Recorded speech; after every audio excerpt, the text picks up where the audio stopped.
Hello, how are you? How has your last week been? I know I ask this every week and you can't really answer me, but it's nice to be nice. I did say last week that I was going to try and record this week's one on the great outdoors, but being in Glasgow, it rained, so it's not happened yet. I also said Ainsley might be on this week, but she's not because she's unwell. So, basically everything I said to you last week, scrap it, it's not happening. We are planning and still doing an outdoor recording. I'm also considering, I don't know if any of you have seen my social media, but I put a poll up. I think I said this last week. I don't know. I've either Groundhog Day or I'm imagining things. But anyway, I'll say it again if I did. If not, I'm saying it for the first time. I put a poll up asking about whether you prefer your podcast visual or audio. And I think it's a bit of a mixed bag. I know I do prefer mine visual. Sorry, lies, all lies. I prefer mine audio. I like to listen. Maybe when I'm out walking or lying in my bed, whatever, I like to listen, but I do that with books as well, sometimes, depending on the book. But like I just said, depending on the book, sometimes I like to read it. The same way podcasts, sometimes I like to watch them, depending on what they're about and the kind of topics what they're doing on them, etc. So, I've got all the equipment, like, there's no reason for me not to record them visually as well as audio. So that's something that will come soon. I'm not going to say it's imminent. I've told you before, I'm blonde naturally, which means that not everything comes as easy to me. But anyway, it will happen I'm hoping within the next 3 or 4 weeks. Because the topic I'm going to do today, I think I was planning doing this as 2 topics, but I think I'm going to do it as 2 topics in one type thing, but carry it over to next week. This one's about expectations of females and expectations of males, not even just the expectations, but also how it makes you feel. Obviously, I can only speak from a female's perspective, so I'm hoping by next week I should have a few male perspectives on that. If you are male or female listening and you would like to give your tuppence worth, as my granny would say, if you want to add your bit to it, please get in touch. I'd love to hear what you're thinking, and if you think anything I'm saying wrong, please correct me, because again, I can only speak from my point of view, my experience. I can't really speak on your point of view, your experience, which is why it's good to have discussions. Let's just talk about my last week. There's not really much been done. I am freezing. Can I just say I put my heating on for the very first time today? My feet are ice. I feel as if it's like November getting into December. I don't feel as if it's August. I had huge plans of everything being outdoors. Ain't happening. I put a washing out yesterday, a white washing might I add, and within about an hour or 2 it pelted it down. If you don't know what pelted means, it like really heavy rain, and it's not stopped. So that washing's still out there. I need to bring it back in and rewash it.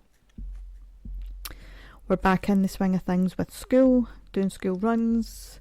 I don't think I've said to you before, but I have to adapt my working hours to whether schools are on or schools are off, and who's working and who's not working, and blah blah blah. I'm a single parent. I have 2 sons, obviously grown sons. One's working now, he's out doing his own thing, but still lives here and is very much a big help to me. My other son is mid to late teens, but still at school. He also has additional needs, so it makes it a bit harder when we're doing work and things, and so I just adapt my working diary to his needs. So that's all changing again because like I said, I changed it. So 2 months ago we changed it for school holidays, and now we're back to changing it for school being on. But nothing much really else is happening. I went to go and visit, did I tell you this last week? I don't know what day I went. We went to go and visit a shop with Ainsley last week, but I can't remember what day it was. Actually, I think I might have told you because I think it was Tuesday. Oh, what a crocker that was. We were supposed to be going on a fairy trail, but again, the rain prevented, and Ainsley being unwell prevented. I've got a friend, I don't think I've told you this one actually, one of my best friends. So I've got two best friends, Ainsley and another one, Danielle. Danielle lives in Turkey with her husband and her kids. She's originally from Glasgow. She's going to be coming on the podcast at some point as well. She's going to talk about the other side of living abroad.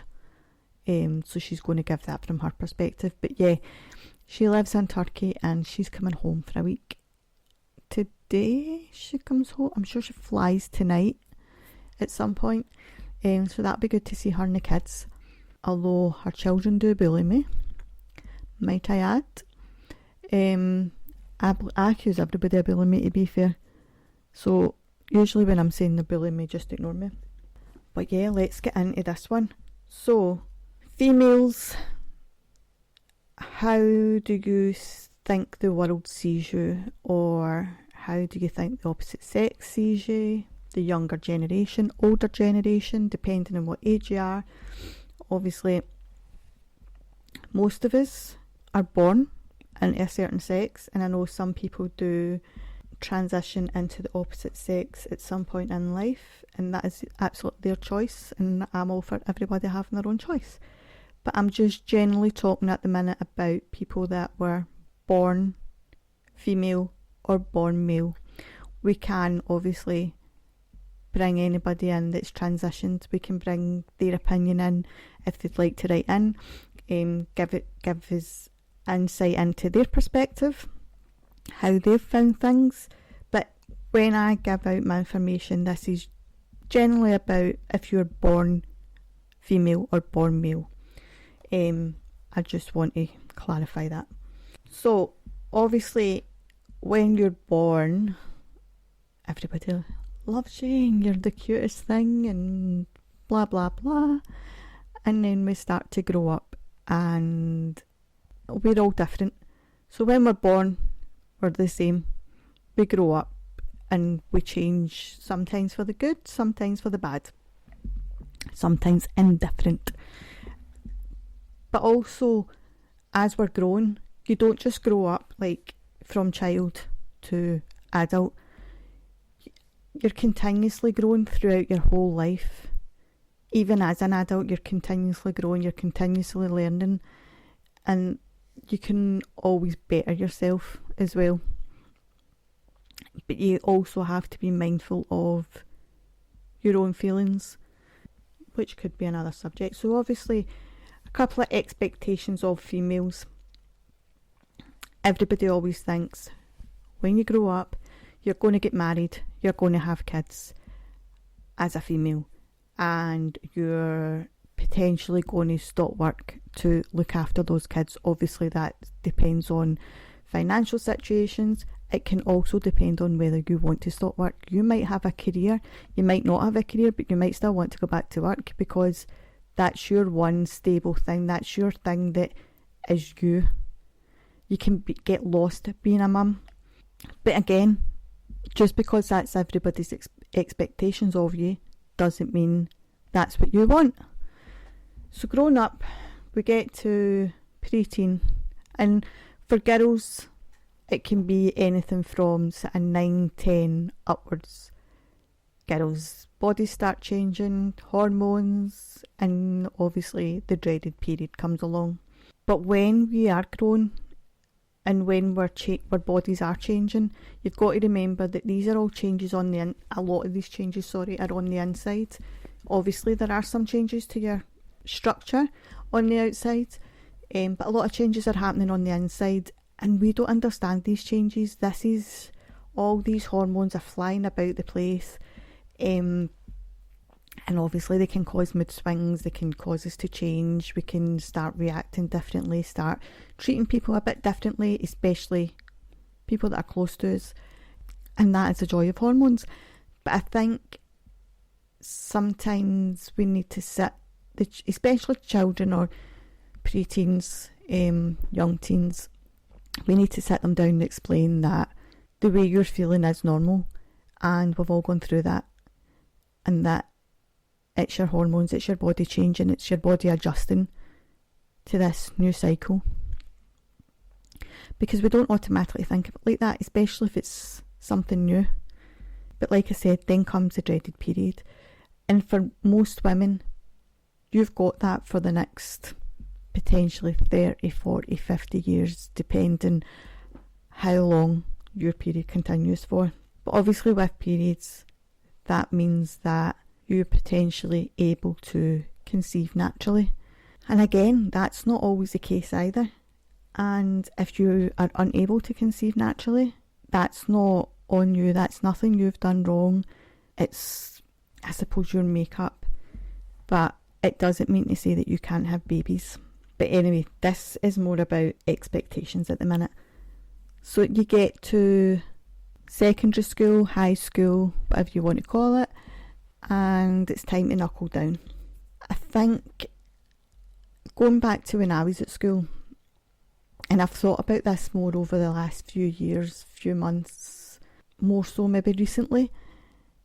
When I think back to when I was at high school, we weren't really pushed to think about what career we wanted. We weren't really pushed to try hard, I suppose.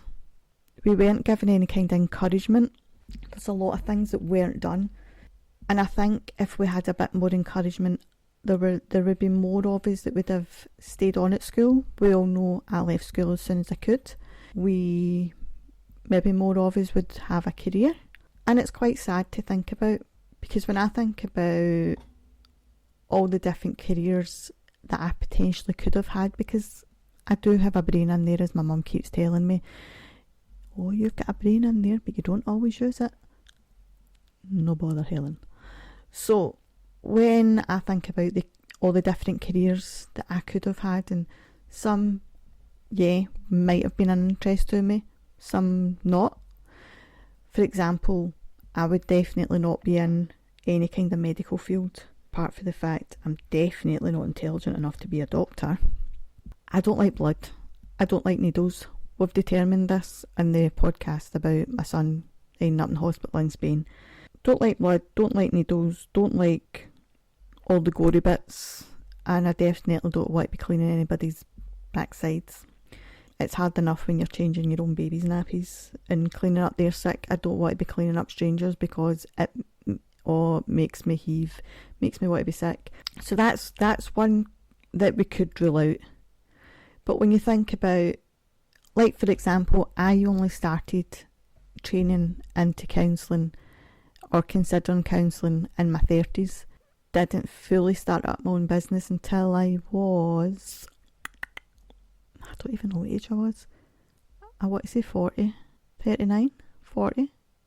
I don't know, round about then. Might have been 41.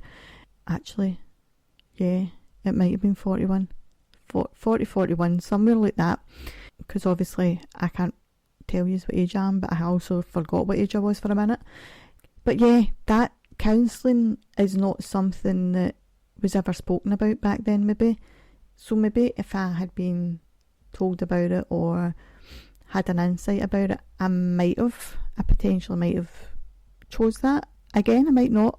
But when I thought about things like lawyers back then, I always thought, you had to be rich, or you had to come from that kind of family, you had to be really intelligent. Yeah, you do have to be intelligent for these kind of jobs. But again, there was nobody to inspire you, there was nobody to be your cheerleader, there was nothing. But whereas I think nowadays kids know, and maybe because our generation's learned from our past, so we maybe learned from our past and what we didn't get, so we maybe encourage our kids a bit more, because I have noticed that with both my boys, everybody in their year, or the majority, not everybody, because obviously some people leave a bit early, but children these days tend to stay on right up until they're 18.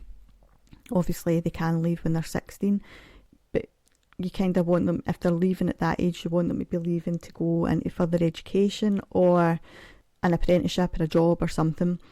Sound a bit like my mum now, don't I? So, but I do think also they get a bit more encouragement at school, but again, it depends what teachers they've got. Some teachers are good at it and some teachers, I think, aren't so great. I do think a lot of teachers are maybe in the wrong job, but then again, you can say that about anybody. I've definitely had interactions, we'll put it that way, with a few teachers about how they speak to people, how they speak to their pupils, how they teach, and maybe their expectations, but also if you're not teaching the right way, and I'm not digging out teachers, so please do not come for me. For example, my son has additional support needs. You need to explain things a certain way to him. This school knows this, and it doesn't always happen, which means that he can lack in education sometimes. He can lack in his learning because he won't ask the question, and that's due to his additional needs. He won't ask. You have to have eyes on him and see that he's struggling and go and quietly talk to him and ask him the question. But again, that can be with anybody. You don't even need to be having additional support needs for that to happen. That could be somebody that's shy, somebody that's maybe just struggling with their learning, maybe in the wrong class. So yeah, kind of flew off the handle a wee bit there, but being able to sit and think about all the different career options that are out there. Like, you've got the army, you've got nurseries, you've got teaching, you've got doctors, you've got nurses, you could be your own person, you could have your own business, you might want to work in a shop, you might want to work in an office, you could be a lawyer, you could be a physiotherapist.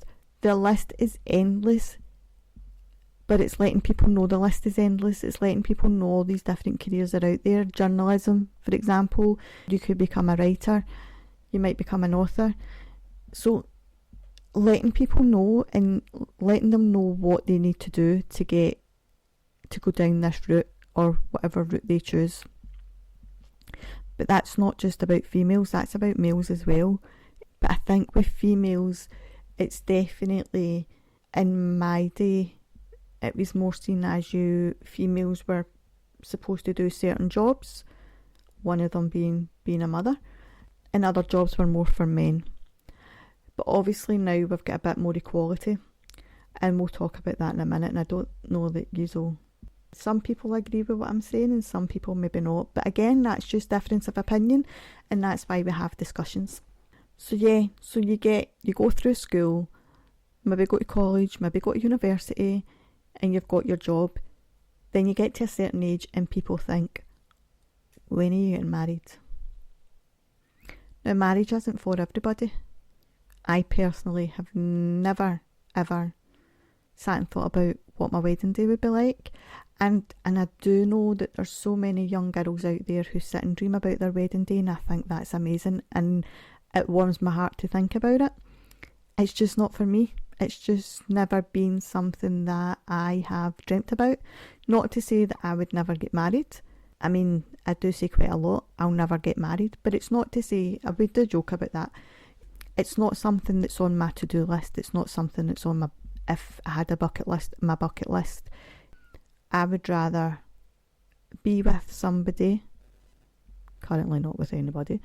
I'd rather be with somebody, know that they love me and they want to be with me, and vice versa, and be happy. That ring, that bit of paper, that whatever, it's not important to me. There's other things that are more important. Like, I always knew I wanted to be a mum, always knew I wanted to have children, but that wasn't due to expectations. That's just, I have such a maternal instinct. I was always the one to babysit. I was always the first one to go and see somebody if they had a baby. Even as a child, if any of our neighbours had a baby, I was right at that door as soon as they came home from hospital. I wanted to see the baby. I wanted to hold the baby, whatever. So it's always been in my makeup to be a mum. But on the flip side, not everybody wants to be a mum. Some people want to have a career. Some people just want to live their best life. And whatever you choose to do, that's amazing. And that is amazing for you, as long as it's what you want to do, not what anybody else wants you or expects you to do. Don't put your expectations on someone else, because you could be making them live a miserable life. So expecting people to have babies, and what if they're having conception problems but they don't want to discuss it with you, and you're constantly badgering them about having a baby, not knowing that they've been trying maybe for years and years or months and months, and you're making this process more difficult for them, more heartbreaking. And this isn't me playing a blame game at all. It's just be careful with your words, because you don't know what's going on in somebody's life, in their head, behind closed doors. We obviously giving birth again. It's an expectation that you give birth naturally. Doesn't always happen. Some people have to have caesarean sections. Some people have to use a surrogate.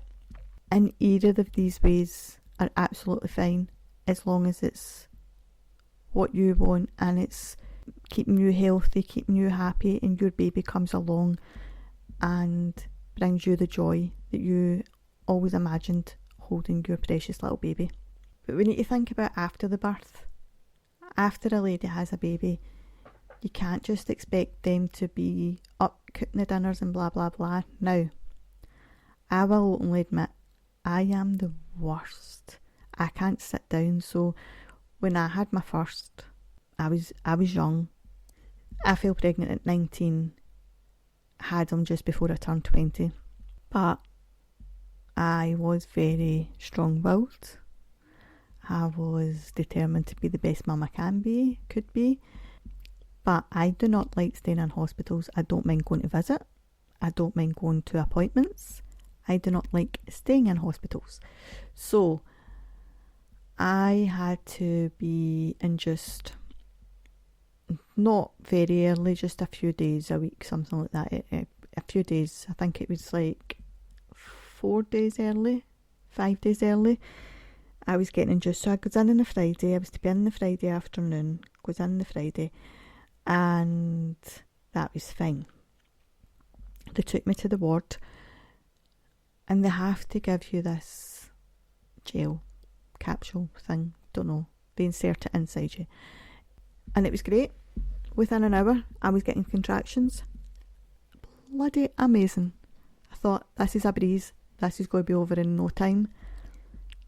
How wrong was I? Everybody else in the ward was all jealous because I was getting contractions, and they were coming thick and fast quite quickly, and they weren't feeling anything. They were all getting like their second gel, some maybe even a third.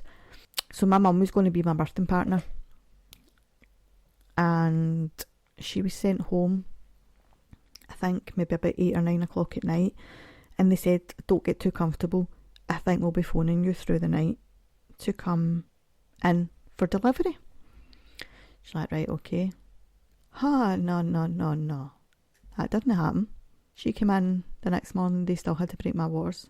Fuming, absolutely fuming, because everybody else, I was the last man standing, everybody else had been taken through, went into labour through the night, and I was the last man standing. Absolutely raging. So during this pregnancy, my son was so lazy, didn't move. I was on monitors. Towards the end, I was on monitors every day to monitor his movement, because I couldn't feel any movement at all. I don't know if it was because he was so big or what, because I was quite petite and he was 8'9", but he was long. So he was taking up quite a bit of space. So yeah, and he's still, we'll say, laid back, horizontal at the minute, although he does work very hard. But yeah, 25 hours after getting my first gel, baby was born. So yeah, that was my experience, but I had a lot of issues after. I mean, apart from the obvious, you're sore, you're tired, you're whatever. I thought I was Wonder Woman. I lost a lot of blood, very anemic, very, very everything. So I had known of people that came out of hospital the same day that they had their baby. That wasn't my experience, unfortunately. I get kept in because I was supposed to get a blood transfusion, which I didn't get, but we'll not go into that. I think I thought the same as what everybody else thinks, is you have a baby, especially if you have it at a natural birth, which I did. Kind of just came out of hospital and everything's hunky-dory and whatever, but they wanted me to stay in. So I had been in Friday, gave birth on the Saturday, Sunday, the Monday I was still in, and there was no signs of them letting me home. So here's where Aileen kind of came up with a wee plan. So my mum's a nurse, was a nurse, she retired a couple of years ago, but she was off work at the time that I went in to have my baby, and I was living with her at that point, temporary.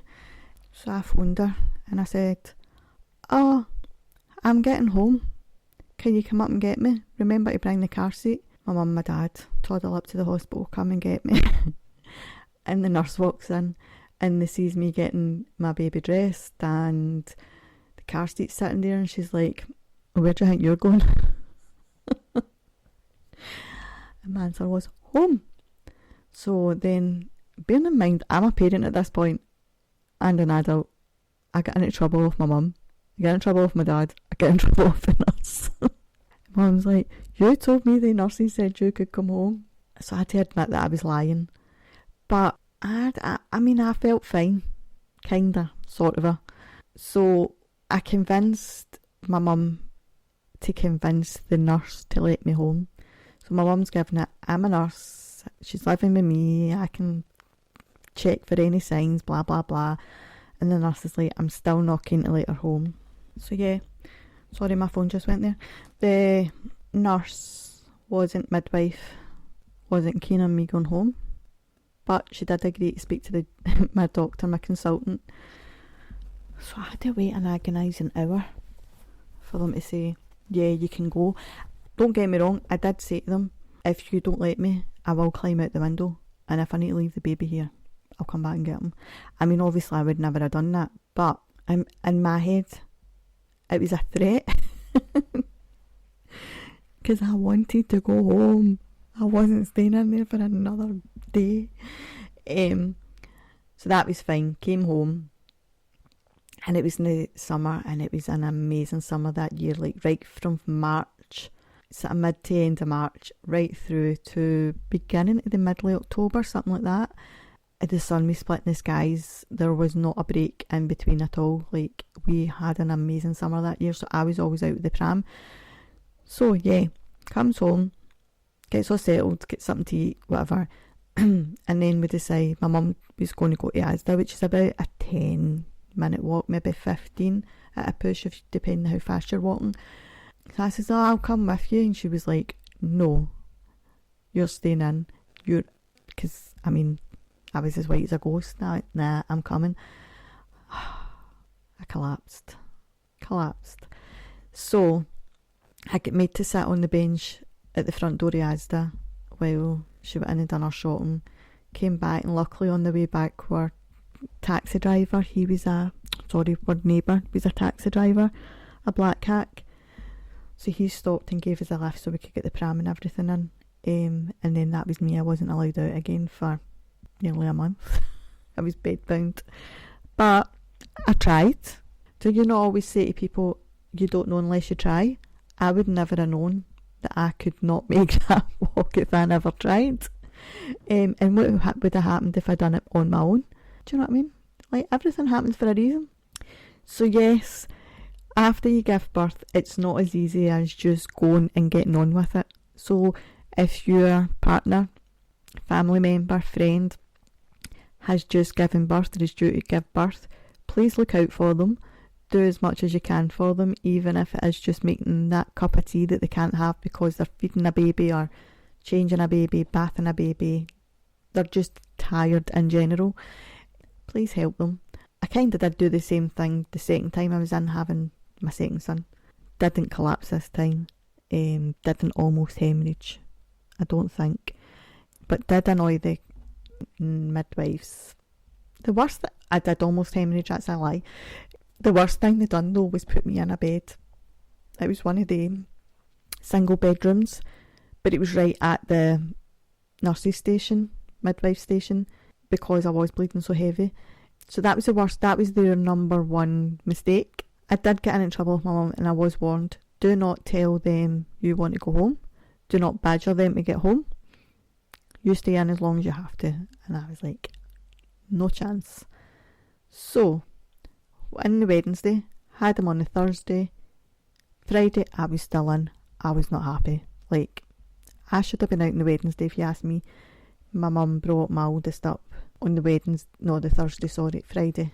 Losing my days. On the Friday, they came up to visit. No, I think it was the Thursday. I'm lost. When did I have them? I had them on the Wednesday. Yeah, so this was the Friday. My mum came up on the Friday. She came up just before lunch. That was fine.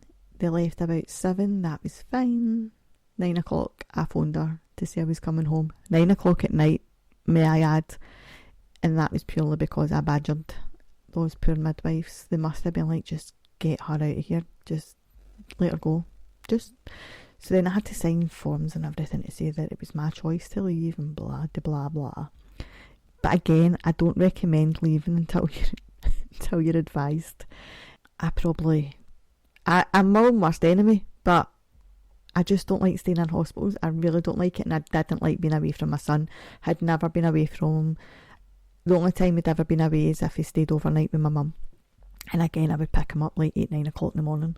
Yeah, be careful. But that was natural births. So if you think about C-sections, it's a longer healing process. You need a lot more help. You need a lot more hands-on help. You need a lot of support. And be mindful.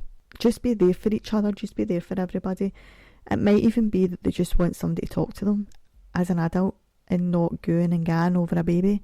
Like when you go to visit somebody that's just had a baby, pay them as much attention as you're paying the baby, because they kind of feel as if you're not there to see them if you're just all for the baby. And then we get older. Time goes on. And again, I'm just quickly going over this, and I will go over it more in depth as this episode and the next episode goes, but I just want to kind of give a brief outlook of the kind of topics we're going to talk about. And it's, again, the expectations, and I know I'm giving some of my stories, but again, it's Aileen stories. Like, Aileen stories are definitely out there. I don't think there's people that, I don't want to say make the same mistakes as me, because it's not mistakes I've made. It's just, I like what I like and I don't like what I don't like, and we're all entitled to that. We're all entitled to feel comfortable in certain situations, and if you feel uncomfortable in another situation, then if taking yourself away from that situation is what works for you, do it, as long as it's safe. But yeah, then we start to get older, don't we? Because you've had the kids start to grow up, kids start to go to nursery, kids start going to school, and if you are a stay-at-home mum, which I was for a long time, I was very ill, surprise, surprise, after having my first, to the point where I was almost having to go in for operations and different things. I had to then go on long-term sick. I think my son was 6 months, 8 months, 9 months, something like that. I went on long-term sick and from my job. And obviously they can't keep it open forever for you, can they? I mean, there's small businesses, or this one in particular was a small business. And then I became a full-time mum. Well, I was a full-time mum, but you know what I mean. I didn't have a job, so it was, priorities was on that. Then he went to nursery, then he went to school. And round about just before him starting nursery, again, my mum would disagree. She would say it was sooner. My mental health started to take a rapid decline. So I had to concentrate on that, concentrate on my son. And I think I went back to work when he was maybe 12. And obviously I had 2 sons by this point. My youngest was 5-ish. Yeah, I think he was 5 or 4.5, 5 when I went back to work full time. At this point I didn't have I hadn't started up any of my businesses. This was an employer. And that's a juggle in itself.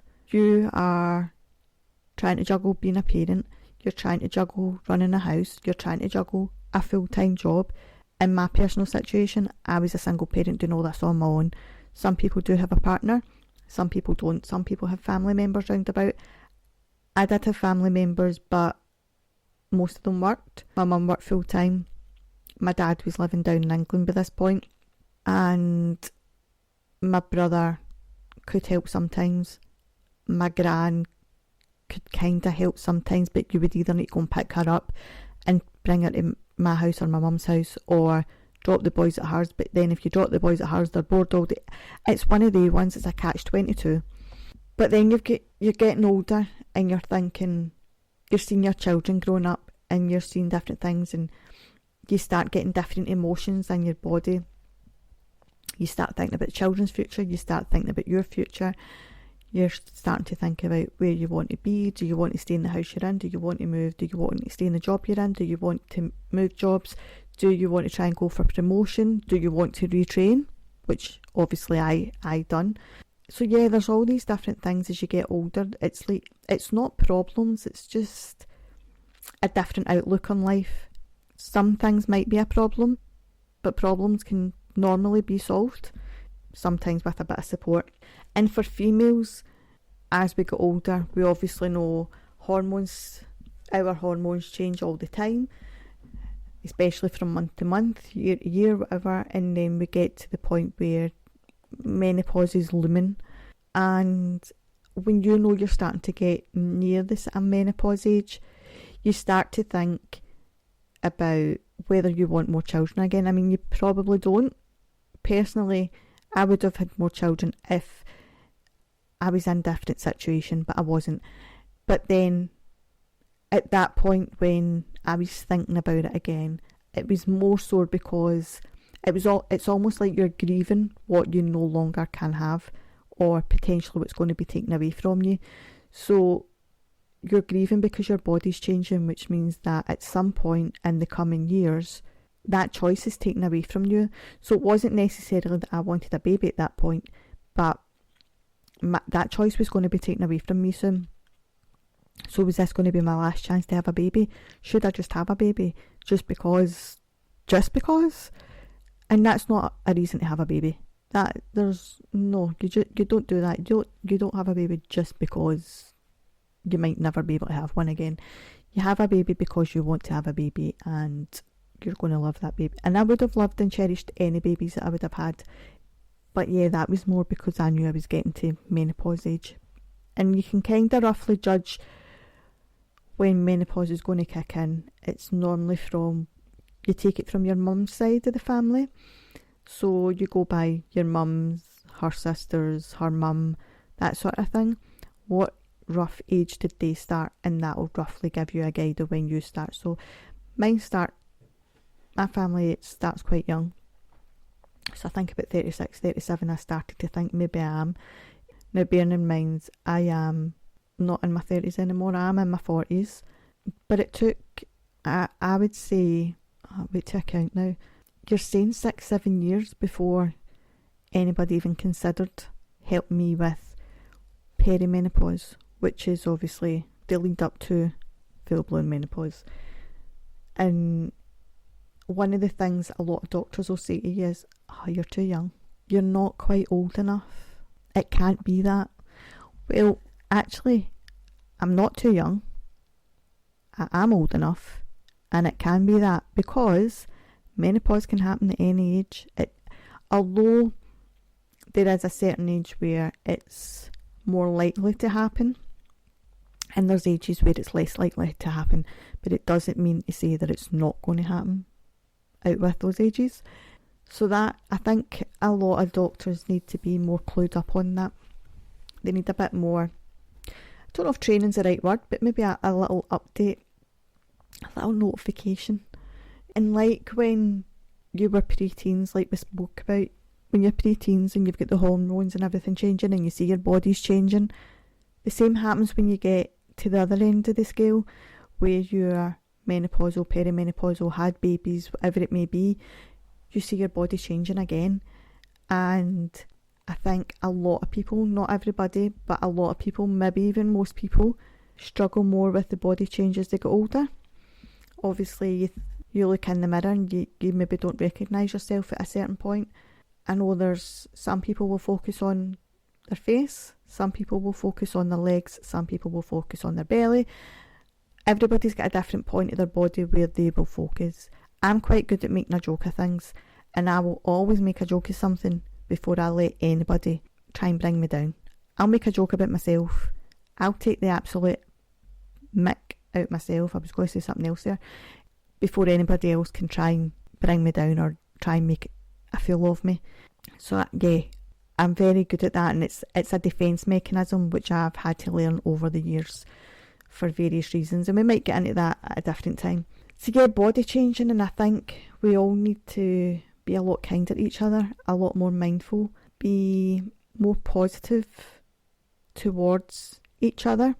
So like if you see somebody and they've had a baby, and I'm not saying go out there and like totally bum somebody up and lie just to make them feel better. I don't mean that, but give people compliments, let people know that you care, let people know that you love them, let people know that they look good, they look amazing, they look whatever. Especially when somebody's just a baby, do not joke about their weight or how they look.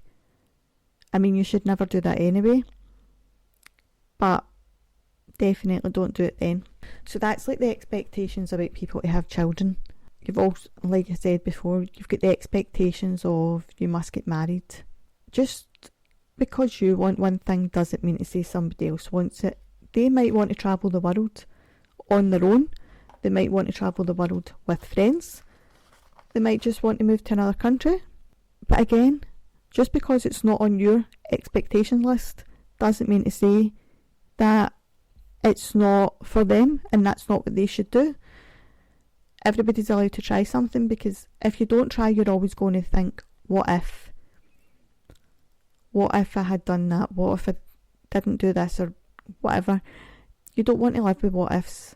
You want to live with, well, I tried that, wasn't for me, tried something else. That's my opinion. And I will always give my opinion. And I will always help. I will always big you up. I'll always be positive. Well, I won't always be positive, because there's obviously certain times in the month where I just can't be positive. But I will try my hardest. But let's move on to male expectations. Now this is quite, I think with men, the problem is they don't talk. Women can talk forever.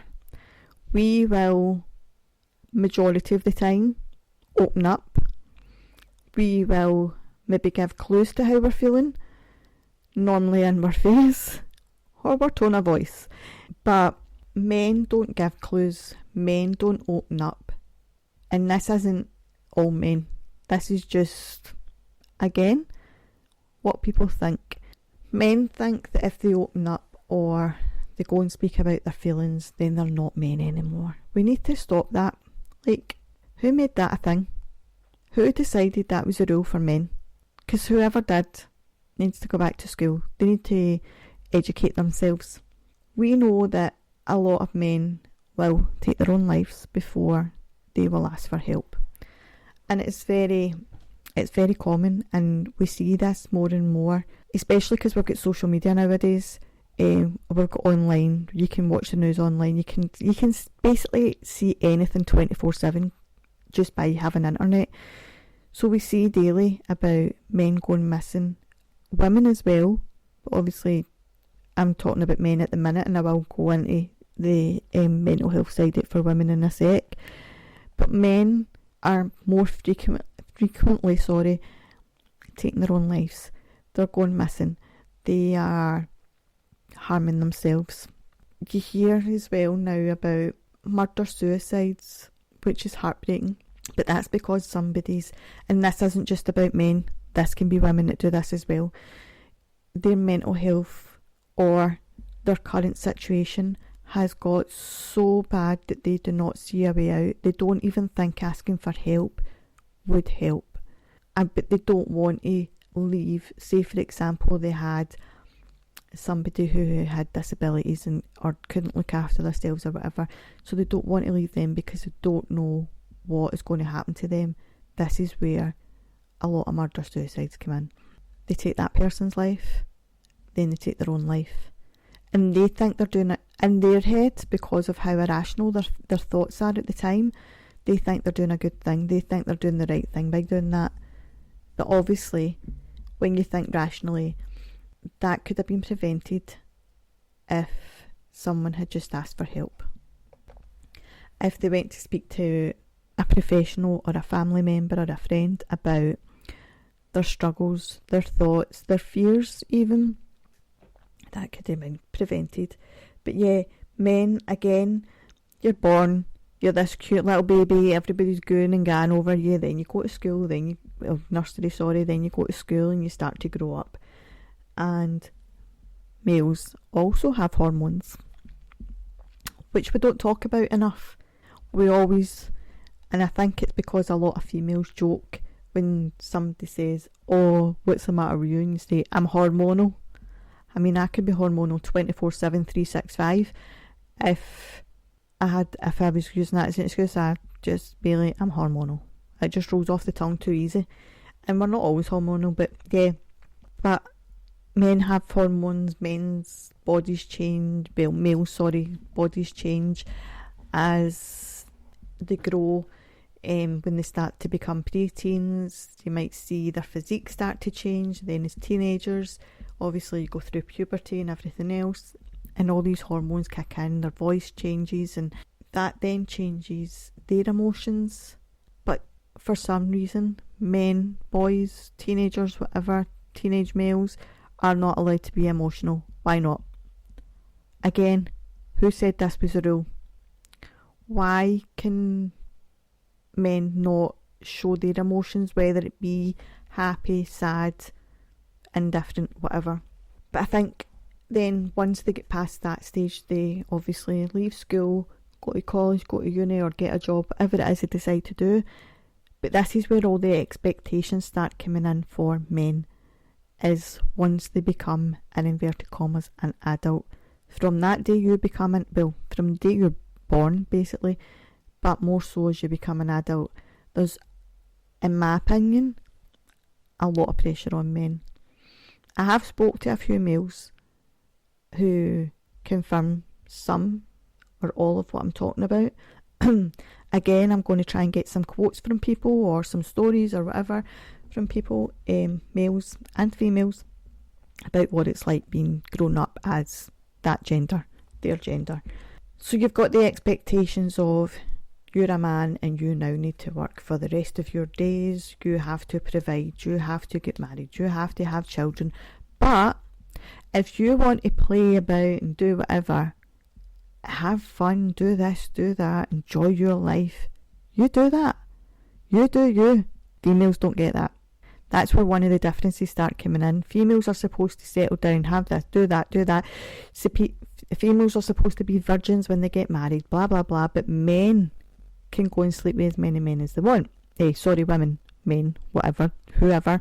They can have as many partners as they want leading up to before they get married, before they settle down. Go, do you. You are a man, you are a champ. And then obviously, when they do settle down, they have the partner, wife, husband, whatever. They start having children. Then again, they're expected to work until retirement. I mean, yeah, but there's a lot of pressure on them about, you pay the bills. Oh, your wife shouldn't go back to work because she should be the mum, or your husband, whatever, shouldn't go back to work. There should be one of you at home watching the babies and blah, blah, blah. But what if that man doesn't have an income that covers all the bills coming in, covers everything? What if they need both those, but he doesn't want to tell his partner, his other half, that we need both wages coming in? Then the pressure starts mounting on them. Now, there is going to be people out there who can cover all their bills, but there's going to be many out there who can't. Then the pressure starts mounting, and then it starts to get unbearable, and everything, it's like a dark cloud starts coming over, it starts looming over you. What do you do? Who do you turn to? Realistically, you should be speaking to your partner, but if you don't want to worry them, Go and speak to a friend or a family member or a professional. Do not build up how you're feeling inside, because that's when it all goes wrong. That's when it starts spiralling and you're so busy thinking about what's happening, you're not thinking about how to fix it, how you can make it right, how you can do whatever, because you're too busy being a man. Man has to do this, man has to... It's like caveman, isn't it? Man has to provide, man has to do whatever. But then, what if man doesn't want to be the sole provider?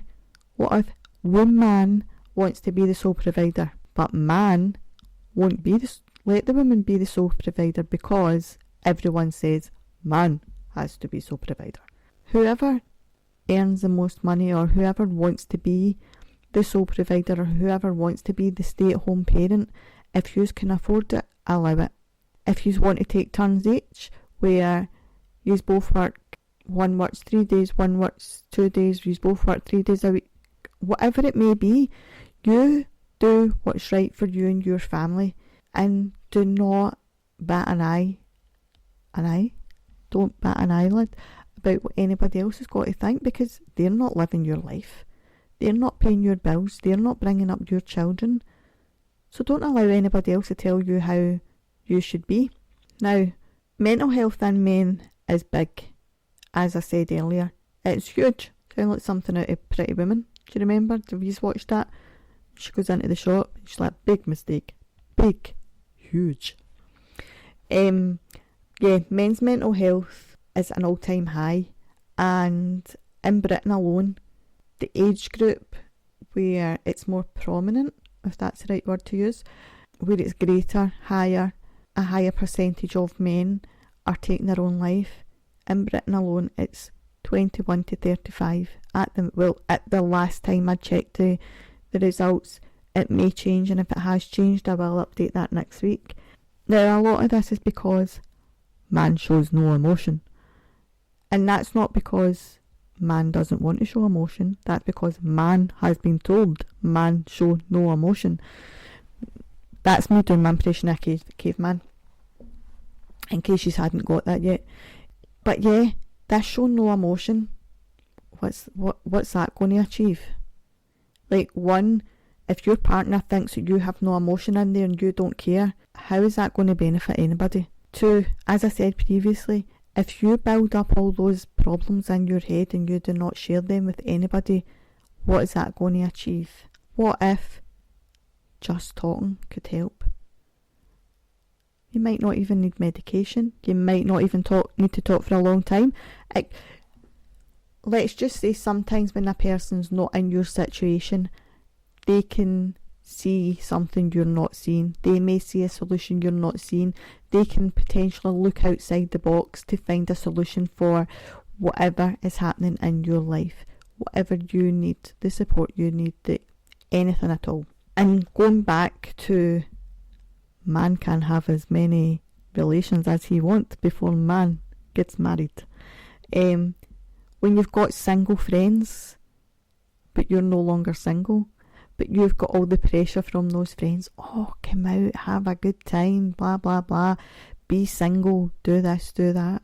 It's when you've got all those men together and you're the only one that isn't single, there's a lot of pressure there.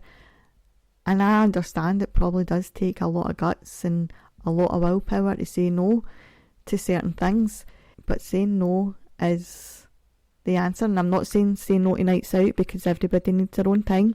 But outside activities, usually say no. If you understand, you understand. And then they keep working until it's retirement. Not everybody can work till retirement. Some people have illnesses. Some people have disabilities. You might have family. Maybe your parents have taken unwell, or they need 24-hour care and you can't afford to care, and you think you have to keep working. Or maybe you can afford to retire, but you think you have to work until... What's the point? If you can afford to retire and you want to retire early, why not do it? Because all that extra money, sometimes it just adds extra stress depending on your job. You can't take the money with you, And I get we all want to leave as much as possible for our kids, to give our kids a good life and whatever else, but you could potentially still do that. Again, looking outside the box, there's different ways to leave things for the kids.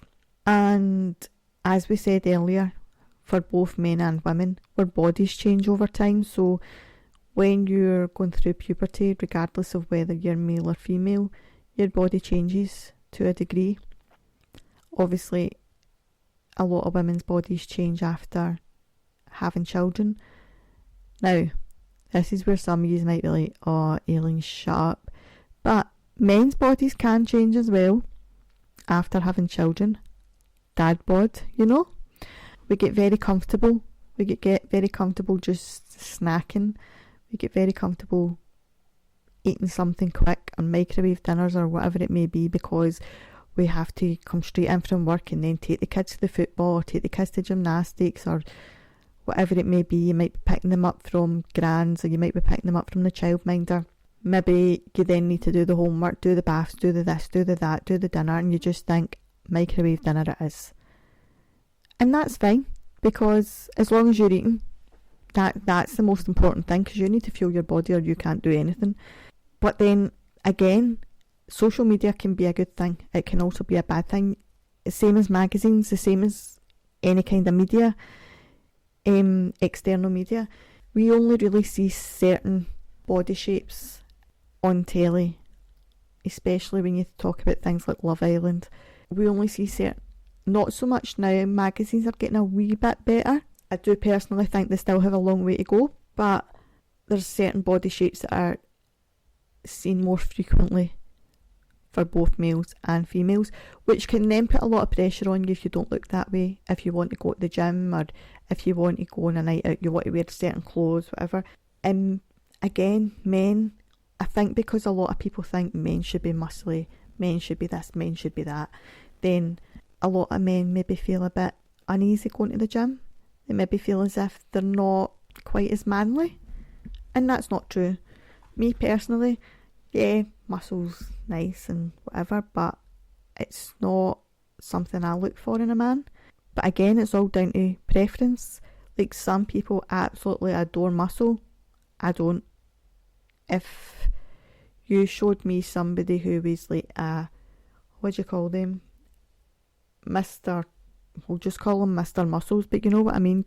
You know when they go to the He-Man competitions or whatever they're called? That turns my stomach. And that's not to say that these people aren't nice, it's just not what I like in anybody that I'm going to have a relationship with. It's not, turns my stomach's maybe a bit strong. It's just, I don't find it sexy, let's say that.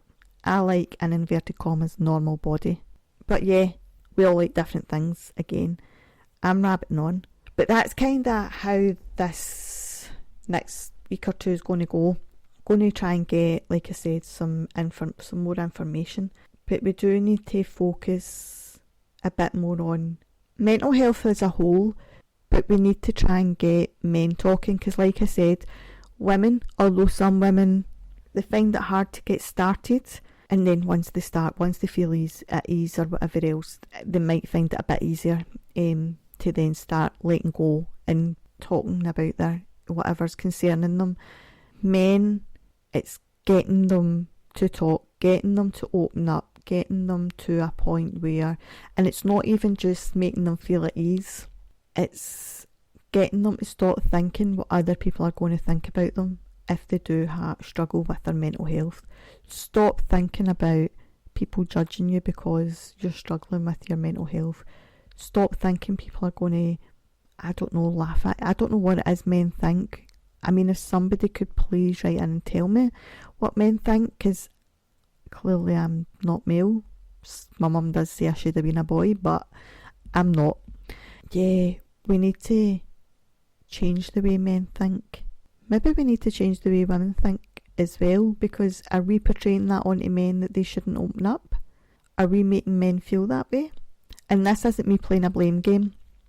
It's general questions. It's general putting a wee bit of food for thought out there. Maybe we're the problem. I'm joking. We're not the problem. But obviously, we do hear men saying that quite a lot, don't we? You're the problem. That was a joke. We just need to all start coming together. We need to start all being there for each other, and we need to stop this, oh, if you struggle with your mental health, then you're a whatever. If you're struggling with your mental health, you're human. If you're struggling with your mental health, you've got feelings, you've got emotions, you've got whatever. You've got problems like the rest of us. It doesn't make you a bad person. It doesn't make you less of a man or less of a woman or less of a mum or less of a dad or whatever you've got planted in that head of yours. It makes you human. It makes you the same as the rest of us. Maybe it's your work. I mean, it could be your workload's too much, and that goes for females as well. Are you doing too much? Are you trying to, like I said at the start, trying to be superwoman like me, who ends up collapsing halfway to Asda? We just need to figure this one out together. We need to all start coming together. But yeah, I'm not going to rabbit on too much because I think I've overloaded you with some information but not actually gave much information out. But that's what next week's about. Next week I will have statistics, ages, different things. Have you got a teenager, preteen just now, and you're going through what we said at the start, like you're born and then you kind of go to nursery, go to school, and then the hormones start, the body starts changing. Like, that is a big deal for kids. It doesn't matter whether they're male or female. That is a huge deal, and that's when they can start comparing themselves to others, and then if you allow that situation to keep going of comparing yourself, that's potentially going to be how you see yourself for the rest of your life, constantly comparing yourself to others. And we don't want that for our kids, grandkids, anybody, friends, family. So let's try and all work together and combat this. Let's stop this expectations. I have high expectations. I have this. I expect you to do this and I expect you to do that. The same as people expect a female to be with a male and a male to be with a female. That's not always what happens. And touching on this quickly, but I wasn't really going to talk about this, but sexuality, like, stop expecting people to be in a certain type of relationship. Let them be in the relationship they want to be in. So if a man wants to be with a man, allow it. If a female wants to be with a female, allow it. It's 2024. Why are we still seeing people that are having to, in inverted commas, come out as gay? Why can we not just, oh, they're in a new relationship, the same as the rest of us? Why are we making them feel a certain way? And obviously we still get people who hide the fact that they're gay and end up in a different type of relationship, and that shouldn't happen anymore either. Like, it's so sad that people can't be who they want to be for the fear of what others might say. But anyway, I wasn't going to talk about that, but I've touched on it. We'll maybe add that to the list. And obviously I said equality. We're going to talk about equality, but I'm not going to talk about that this week. I'm going to leave that one a wee nugget for next week, because I think if I get started on that one, we might be here for another hour or two. Quite passionate. Yeah, so next week we'll continue this one. If you want me to give your views on this, and again, we're not here to dictate how you should be or how you should see the world or whatever else. We're just here to try and let us all kind of be a bit more mindful and see things in a different way. Just because you're not going through something doesn't mean to say somebody else isn't. We're not here to tell you how you should see the world, how you should think. No question's a silly question, and no answer's necessarily a wrong answer. So if you want to write in, you want me to tell a story, a fact, or whatever, then you can get us on TikTok, Instagram, Facebook, or you can email rebootyourthoughtspodcast@gmail.com. Talking about writing in, if anybody have a business, regardless of whether it's big, small, one-man band, whatever, I have packages if you would like to advertise on our social media and podcast. My social media and podcast. Yeah. I do have multiple business pages, so it can be on all business pages depending on what it is, because obviously one of the pages is a therapy page, so I need to be careful and mindful of what I'm putting on there. And also it can be put onto my personal pages as well. I am going to, like I said at the very beginning, be putting stuff on YouTube, so I would love if you could all subscribe. It is free to the YouTube channel. Again, it's just Reboot Your Thoughts Podcast. You might need to put a @ sign at the start of it to try and find it, because it's got such low numbers at the minute. And if you are a business, I can also add an advert on there for you as well, advertising any videos I put on there, your business and what you're selling or offering. If you are interested in that, just drop us a quick message. Again, same way, Facebook, TikTok, Instagram, which is just the Reboot Your Thoughts Podcast, or email rebootyourthoughtspodcast@gmail.com. I am now going to go and rest my throat because I've spoke for over an hour. I'm going to start writing my next list for, I do have a few more episodes planned, but I'm going to start writing a list of what's after that. So if you have any ideas, please come forward and let me know. The numbers are going up of everybody listening to the podcast, so I just want to thank every single one of you for continuing to listen. I really enjoy doing this. I mean, I enjoy talking, as you can see, which is why I'm good at my job, therapy business. But I want to try and help as many people as possible. So if you have topics and they might not be on my list, please write in and tell us what you would like me to talk about. If you do want to book in with myself for any kind of therapy, then just contact the page and I will give you all the details that you need. I do also, although I do counsel adults and coach adults, I do have appointments available for children, teens, families, couples, etc., and groups. So that just gives you a brief outline. But if there's something that you would like me to try and help you with, or even if you just have a question that you're not sure about, contact myself. Like I said, no question's a silly question, and even if it's a question and you don't want to, it's nothing to do with booking an appointment, that's absolutely fine. Like I said, I'd rather help than you not have any help at all or not know where to go. So just get in touch, don't be shy. And I am now going to go and make dinner. I know some of you call it tea, but we call it dinner. Going to go and make dinner for me and the boy. The other boy's working. And I will speak to you all next week. Sorry, just one more thing. I'm possibly going to start going live again on TikTok, potentially Facebook and Instagram as well.